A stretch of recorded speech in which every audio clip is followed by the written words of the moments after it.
ರಾಷ್ಟ್ರ ಜಾಗೃತಿ ಅಭಿಯಾನ 24ರ ಒಂದು ಅರ್ಥಪೂರ್ಣವಾದಂಥ ಸಂಕ್ಷಿಪ್ತವಾಗಿ ರಾಷ್ಟ್ರ ಪ್ರೇಮವನ್ನು ಹುಟ್ಟು ಮಾಡುವಂತಹ ಮತ್ತು ರಾಷ್ಟ್ರ ಭಕ್ತಿಯನ್ನು ಹೆಚ್ಚಿಸುವಂಥ ಒಂದು ಒಳ್ಳೆಯ ಅಭಿಯಾನವನ್ನು ಇದೇ ತಿಂಗಳು 9ನೇ ತಾರೀಕು ಫೆಬ್ರವರಿ 24ರಂದು ಸಂಜೆ 5:30ಕ್ಕೆ ಉದ್ಯುಕ್ತವಾಗಿ ಉದ್ಘಾಟನಾ ಕಾರ್ಯಕ್ರಮ ಇರುತ್ತೆ. ಸಾಕಷ್ಟು ಎಲ್ಲ ರಂಗದ ಗಣ್ಯರು ಮತ್ತು ಸಮಾಜ ಸೇವಕರು ಬಂದು ಇದನ್ನು ಉದ್ಘಾಟನೆ ಮಾಡ್ತಾ ಇದ್ದಾರೆ. ಇವತ್ತು ಎಂತಹ ಉದ್ಘಾಟನೆ ಅಂದರೆ ಅಯೋಧ್ಯ ಮಂದಿರದ ಯಾವ ರೀತಿ ಕಟ್ಟಡ ಆಯಿತು ಅನ್ನೋ ಒಂದು ಪರಿಕಲ್ಪನೆಯ ಕಥಾನವನ್ನು ಅಲ್ಲಿ ಏನು ಒಂದು ಬ್ಯಾಕ್ಗ್ರೌಂಡ್ ಕಥಾನವನ್ನು ಒಂದು ವಾಯ್ಸ್ ಓವರ್ನಲ್ಲಿ ಕೊಡುವಂಥ ಕಾರ್ಯಕ್ರಮವನ್ನು ಚಾಲನೆ ಮಾಡ್ತಾರೆ. ಒಂದು 40-40ಕ್ಕೂ ಹೆಚ್ಚು ಒಂದು ನಮಗೆ ಟ್ಯಾಬ್ಲೋ ಇದೆ. ಕಂಪ್ಲೀಟ್ ಯಾವ ರೀತಿ ಒಂದು ಅಯೋಧ್ಯ ಮಂದಿರ ಆಯಿತು ಅನ್ನೋದು ಹಿಡಿದು ಎಲ್ಲ LED ಲೈಟ್ಗಳಲ್ಲಿ ಮತ್ತು ಸಂಪೂರ್ಣವಾಗಿ ಜೂನಿಯರ್ ಕಾಲೇಜು ಮೈದಾನದಲ್ಲಿ ಏನು ಎಲ್ಲ ಒಳ್ಳೆಯ ವಿದ್ಯುತ್ ಅಲಂಕಾರದಿಂದ ಅಲಂಕರಿಸಿಕೊಂಡಂಥ ಒಂದು ಒಳ್ಳೆಯ ಕಾರ್ಯಕ್ರಮ ಪ್ರಾರಂಭವಾಗ್ತಾ ಇದೆ.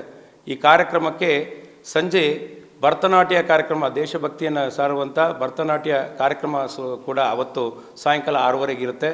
ಮತ್ತು ರಾಮಚಂದ್ರ ಅಡಪ ಅವರಿಂದ ಸುಗಮ ಸಂಗೀತ ಮತ್ತು ಭಾವಗೀತೆಗಳು ಮತ್ತು ಸಂತ ಶಿಶುನಾಳ್ ಶರೀಫ್ರವರ ಅಮೋಘವಾದ ಗೀತಕಾರವನ್ನು ಮಾಡ್ತಾರೆ. ಸಾಕಷ್ಟು ಒಳ್ಳೊಳ್ಳೆಯ ಕಾರ್ಯಕ್ರಮಗಳನ್ನು ಕೊಡ್ತಾರೆ. ದಯಮಾಡಿ ಎಲ್ಲ ತುಮಕೂರಿನ ಆತ್ಮೀಯ ಬಂಧುಗಳು ಮತ್ತು ಸಹೃದಯ ನಾಗರಿಕರು ಈ ಕಾರ್ಯಕ್ರಮಕ್ಕೆ ಬಂದು ಆ ಒಂದು ಒಳ್ಳೆಯ ಉದ್ದೇಶವನ್ನು ನೋಡಿ ಮತ್ತು ಅಯೋಧ್ಯ ರಾಮ ಮಂದಿರದ ಪರಿಕಲ್ಪನೆಯನ್ನು ನೋಡಿ ಮತ್ತು ಸಂಗೀತ ಸಂಜೆಯ ರಸಸಂಜೆಯ ಔತಣವನ್ನು ಎಲ್ಲರೂ ಸ್ವಾದವನ್ನು ಪಡೆಯಬೇಕು ಮತ್ತು ಇಂಥ ಒಂದು ಒಳ್ಳೆಯ ಕಾರ್ಯಕ್ರಮಕ್ಕೆ ಕೈ ಜೋಡಿಸಿ ಬರಬೇಕು ಅಂತ ನಿವೇದನೆ ಮಾಡ್ಕೊಳ್ತೀವಿ. ಹಾಗೆ 10/2/2024ರಂದು ಸಂತರ ನಡೆ ದೇಶದ ಕಡೆಗೆ ಅಂತ ಎಲ್ಲ ಸಂತರು ಕೂಡ ಸಿದ್ಧಗಂಗಾ ಮಠದ ಶ್ರೀಗಳಾಗಿರ್ತಕ್ಕಂಥ ಸಿದ್ಧಲಿಂಗ ಸ್ವಾಮೀಜಿಯವರ ನೇತೃತ್ವದಲ್ಲಿ ನಮ್ಮ ಜಿಲ್ಲೆಯ ಅನೇಕ ಯತಿಶ್ರೇಷ್ಠರು ಎಲ್ಲ ಸಂತರು ಕೂಡ ಏನು ಕಾಲ್ನಡಿಗೆಯಿಂದ ಶೋಭಾಯಾತ್ರೆಯನ್ನು ಬರ್ತಾರೆ. ಎಲ್ಲಿಂದ ಟೌನ್ ಹಾಲ್ ಸರ್ಕಲ್ನಿಂದ ಜೂನಿಯರ್ ಕಾಲೇಜಿಗೆ ಪಾದಯಾತ್ರೆ ಬಂದು ಒಂದು ಸಂತರು ಒಂದು ನಿರ್ಣಯಕ್ಕೆ ಬಂದು ದೇಶಕ್ಕೆ ಏನಾದರೂ ನಾವು ಕೊಡಬೇಕು ಒಂದು ಸಂದೇಶ ಅಂತ ಇಟ್ಕೊಂಡು ಸಂಘದ ಪದಾಧಿಕಾರಿಗಳಾಗಿರ್ತಕ್ಕಂಥ ಮುನಿಯಪ್ಪನವರು ಸಂಕ್ಷಿಪ್ತವಾದಂಥ ಆ ಸಂದೇಶವನ್ನು ನಮ್ಮ ಮುಂದೆ ಪ್ರವಚನ ರೂಪದಲ್ಲಿ ಕೊಡ್ತಾರೆ, ಸಂದೇಶವನ್ನು ಕೊಡ್ತಾರೆ. ಒಂದು ಉತ್ತಮವಾದಂಥ ಕಾರ್ಯಕ್ರಮ. ಹಾಗೆ ರಾಜ್ಯ ಮಟ್ಟದ ನೃತ್ಯ ಸ್ಪರ್ಧೆ ಅವತ್ತು ತದನಂತರ ಇರುತ್ತೆ. ಜಾನಪದ ವೈಭವ ಇರುತ್ತೆ. ಜಾನಪದ ವೈಭವವನ್ನು ಜಗದೀಶ್ ಜಾಲಾರ್ ಅವರಿಂದ ಸುಮಾರು 15ಕ್ಕೂ ಹೆಚ್ಚು ತಂಡಗಳು ಬಂದು ರಾಜ್ಯದಲ್ಲಿ ವಿವಿಧ ಮೂಲೆಯಿಂದ ಬರ್ತಾ ಇದ್ದಾರೆ ಮತ್ತು ಅನೇಕ ರಾಜ್ಯಗಳಲ್ಲಿ ಅನೇಕ ಜಿಲ್ಲೆಗಳಲ್ಲಿ ಯಶಸ್ವಿ ಪ್ರದರ್ಶನವನ್ನು ಮಾಡಿರ್ತಕ್ಕಂಥ ಯಶಸ್ವಿ ತಂಡಗಳು ಬರ್ತಾ ಇದ್ದಾವೆ. ಬಂದು ಆ ಕಾರ್ಯಕ್ರಮವನ್ನು ನಮಗೆ ಚೆನ್ನಾಗಿ ತೋರಿಸ್ಕೊಡ್ತಾರೆ. ಆ ಕಾರ್ಯಕ್ರಮವನ್ನು ನೋಡಬೇಕು. ಸಾಕಷ್ಟು ಹೊಸ ಪ್ರತಿಭೆಗಳಿಗೆ ಅವಕಾಶ ಕೊಡುವಂಥ ಪ್ಲ್ಯಾಟ್ಫಾರ್ಮ್ ಆಗಿದೆ. ದಯಮಾಡಿ ನಮ್ಮ ತುಮಕೂರಿನ ಎಲ್ಲ ನಾಗರಿಕರು ಕೂಡ ಆ ಕಾರ್ಯಕ್ರಮವನ್ನು ಬಂದು ಅದರ ಏನು ಅಂಥ ಒಂದು ಒಳ್ಳೆಯ ಕಾರ್ಯಕ್ರಮಕ್ಕೆ ಪ್ರೋತ್ಸಾಹವನ್ನು ಕೊಡಬೇಕು ಅಂತ ಕೋರ್ಕೊಳ್ತೀನಿ. ಹಾಗೆಯೇ 11/2/2024ರ ಸಂಜೆ ಒಂದು ವಿನೂತನವಾದಂಥ ಕಾರ್ಯಕ್ರಮ ಏನಂದರೆ ಸಮಾರೋಪ ಕಾರ್ಯಕ್ರಮ ಇರುತ್ತೆ.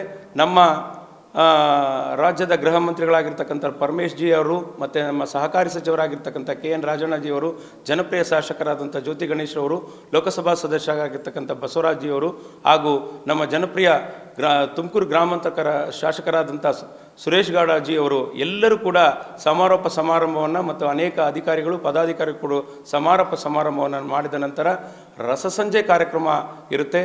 ನಮ್ಮ ಖ್ಯಾತ ಹಿನ್ನೆಲೆ ಗಾಯಕರಾಗಿರ್ತಕ್ಕಂಥ ಹೇಮಂತ್ ಅವರು ಮತ್ತು ಹಾಗೂ ಅನುರಾಧ ಭಟ್ರವರ ತಂಡದಿಂದ ಸುಮಾರು 50ಕ್ಕೂ ಹೆಚ್ಚು ಮ್ಯೂಸಿಷಿಯನ್ಸ್ ಬಂದು ಮತ್ತು ನಮ್ಮ ಕಾಮಿಡಿ ಕಿಲಾಡಿನ ಹನುಮಂತವರವರು ಸಹ ಅದನ್ನು ನಮಗೆ ನಿರೂಪಣೆ ಮಾಡಿಕೊಡ್ತಾರೆ.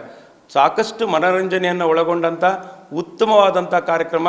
ದಯಮಾಡಿ ತುಮಕೂರಿನಲ್ಲಿ ಇಂಥ ಒಂದು ಕಾರ್ಯಕ್ರಮ, ಅಭೂತಪೂರ್ವವಾದಂಥ ಕಾರ್ಯಕ್ರಮ ನಡೀತಾ ಇರೋದು ನಮ್ಮಗಳೆಲ್ಲ ಭಾಗ್ಯ. ದಯಮಾಡಿ ಸಹಸ್ರ ಸಂಖ್ಯೆಯಲ್ಲಿ ಈ ಕಾರ್ಯಕ್ರಮಕ್ಕೆ ಬಂದು ಈ ಕಾರ್ಯಕ್ರಮವನ್ನು ಯಶಸ್ವಿಗೊಳಿಸಬೇಕು. ನಮಗೂ ಒಂದು ಇಂತಹ ಒಂದು ಕಾರ್ಯಕ್ರಮವನ್ನು ಆಯೋಜನೆ ಮಾಡಿ ಎಲ್ಲರಿಗೂ ಜನರಿಗೆ ಅರ್ಪಣೆ ಮಾಡುವಂಥ ಸದಾವಕಾಶ ಸಿಕ್ಕಿದ್ದು ನನಗೂ ಕೂಡ ನನ್ನ ಪೂರ್ವಜನ್ಮದ ಪುಣ್ಯ ಅಂತ ಭಾವಿಸ್ತೀನಿ.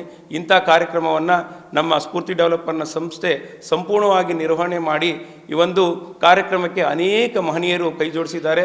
ಪ್ರತ್ಯಕ್ಷವಾಗಿ ಪರೋಕ್ಷವಾಗಿ ಸಾಕಷ್ಟು ಒಂದು ಈ ಕಾರ್ಯಕರ್ತರು ಈ ಒಂದು ಕಾರ್ಯಕ್ರಮವನ್ನು ನಮಗೆ ಕೈ ಜೋಡಿಸಿ ಕಾರ್ಯಕ್ರಮವನ್ನು ಯಶಸ್ವಿಗೊಳಿಸೋಕ್ಕೆ ಸಾಕಷ್ಟು ಪದಾಧಿಕಾರಿಗಳು ಕೆಲಸ ಮಾಡ್ತಿದ್ದಾರೆ. ಅವರೆಲ್ಲರಿಗೂ ಕೂಡ ಧನ್ಯತೆಯನ್ನು ಹೇಳ್ತಾ ಇಂಥ ಒಂದು ಕಾರ್ಯಕ್ರಮಕ್ಕೆ ಸಹಸ್ರ ಸಂಖ್ಯೆಯಲ್ಲಿ ಬಂದು ಯಶಸ್ವಿಗೊಳಿಸಬೇಕು ಅಂತ ಈ ಮೂಲಕ ನಿಮ್ಮ ತುಮಕೂರು ಲೋಕಸಭಾ ಕ್ಷೇತ್ರದ ಎಲ್ಲ ಮತ್ತು ನಮ್ಮ ನಾಡಿನ ಎಲ್ಲ ಜನತೆಗೂ ಮತ್ತೊಮ್ಮೆ ಕೈ ಮುಗಿದು ಕೇಳ್ಕೊಳ್ತೇನೆ. ಧನ್ಯವಾದಗಳು.